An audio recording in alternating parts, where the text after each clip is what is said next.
Halo teman-teman semua. Hari ini kita mau ngebahas tentang virus corona. Virus corona saat ini lagi booming di semua media sosial, semua media televisi, semua masyarakat, semua bercerita tentang virus corona dan sangat-sangat khawatir tentang virus corona. Nah, dalam kesempatan ini saya mau sharing atau silaturahmi dengan salah satu masyarakat yang bersedia untuk kita wawancarai tentang virus corona ini. Nah, ini jadi kita sudah ada salah satu masyarakat yang memang bersedia untuk kita wawancarai. Virus corona itu seperti apa sih? Gitu. Jadi wabah virus corona ini sesuatu yang luar biasa. Ya, corona ini udah mengalahin hantu, monster, segala sesuatu yang nggak kelihatan semuanya kalah sama corona. Ya, dia udah mirip-mirip Dajjal gitu. Jadi corona ini adalah salah satu penyakit yang cukup keren, ya, cukup berpengaruh bagi seluruh dunia. Kenapa dia cukup keren? Karena penyakit corona ini dia punya standar, ya. Standar penanganannya itu cukup luar biasa, ya, cukup makan hak asasi manusia.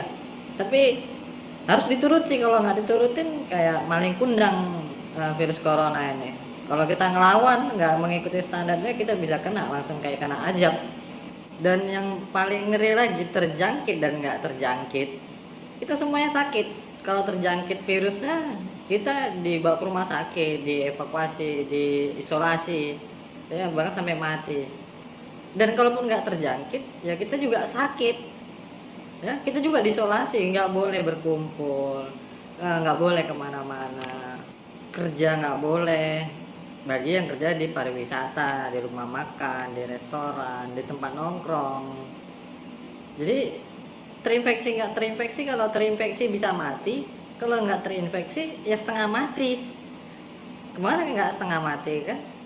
Nggak kerja, di rumah kan, nggak boleh beraktivitas yang lain, harus jaga kesehatan, cuci tangan, harus pakai masker, nggak boleh yang aneh-aneh. Nah, jadi kalau seperti itu menurut pandangan Bapak, sekarang apa yang harus kita lakukan untuk virus corona ini? Dan yang harus kita lakukan untuk saat ini itu ya kita gimana, pasrah sama Tuhan. Karena bukan kita nggak mau berusaha mengikuti standarnya corona tadi. Setelah kita ikuti semuanya, tidak boleh berkerumun, tidak boleh berkumpul, tidak boleh berjabat tangan, harus menggunakan masker. Nah, ini kita nggak tahu di mana sih sebenarnya virus coronanya ini, gitu kan.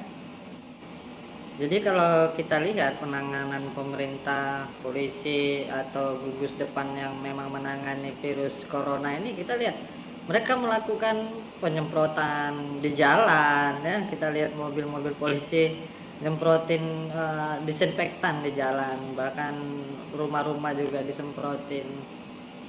Jadi kita berpikir seolah-olah ya virus itu ada di balik-balik pohon, di balik-balik batu, ikut-ikut bus, ya, nempel-nempel di rumah. Tapi sejauh mana kita yakin seperti itu? Tuh hari ini disemprot, apa besok dia udah mati sampai selamanya, kan nggak ada kepastian juga. Kalau tadi itu bicara tentang apa yang harus dilakukan. Nah, kalau sekarang dari virus corona ini kira-kira apa? Ada keuntungannya dari virus corona ini atau malah kerugian gitu, Pak? Keuntungannya saat ini pemerintah lagi gencar ngasih bantuan, ya, lagi gencar akrab-akrab sama masyarakat, selalu menghimbau, memikirkan masyarakatnya.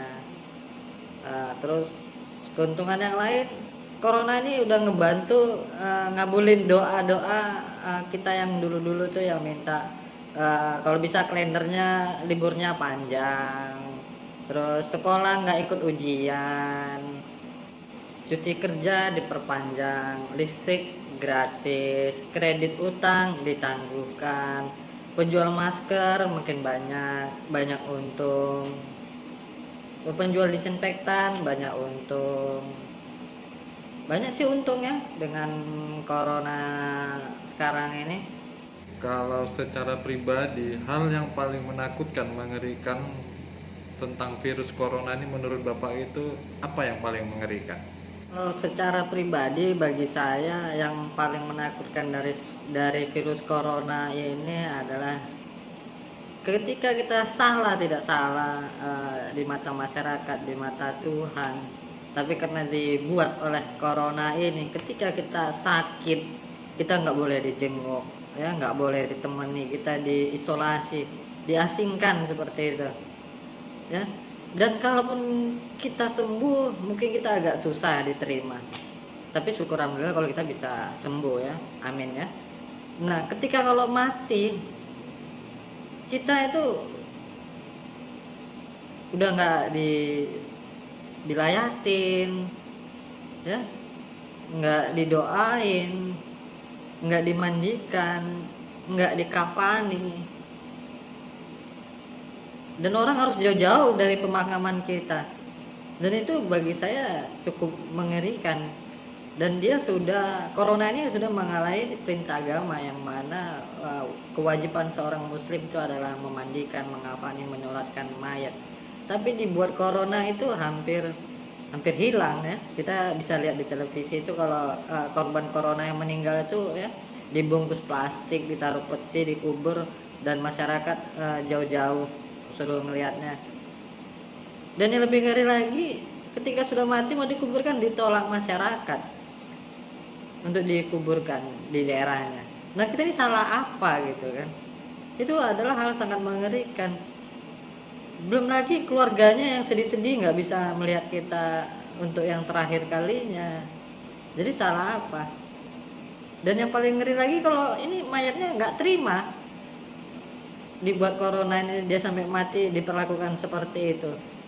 Mungkin arwahnya gentayangan nanti, gentayangan terus kemasukan, nakut-nakutin orang. Aku korban corona, lalu dari peluk-peluk supaya nular. Itu adalah hal yang sangat mengerikan. Belum lagi malaikatnya nanti nanya pakai masker lagi kan, mau ngecambuk, mau nanya, harus jaga jarak. Sesuatu yang mengerikan buat saya tentang virus corona itu di hal-hal yang seperti itu. Itu tadi adalah salah satu wawancara kita kepada masyarakat di tengah-tengah wabah corona atau COVID-19 ini. Jadi cukup masing-masing cukup beragam ya, masing-masing punya rasa ketakutan. Tapi seperti itulah keadaan sekarang ya di masyarakat kita.